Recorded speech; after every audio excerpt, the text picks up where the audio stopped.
Hello, in this video I want to show you how to reset connection on a Pasapair Dehumidifier. To do this, first you'll need to connect your device to the power source. Then make sure your device is in standby mode. That means don't click on the power button. It needs to be kind of off, but still connected to the power source. After that, we can click and hold this home button for 5 seconds.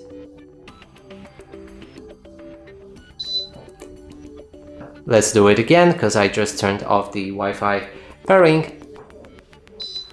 And now you will see that the lamp right there is flashing, which means that our device is ready to be connected. And that's it for this video. Hope you like it. Please consider subscribing to our channel, leave a like and a comment below.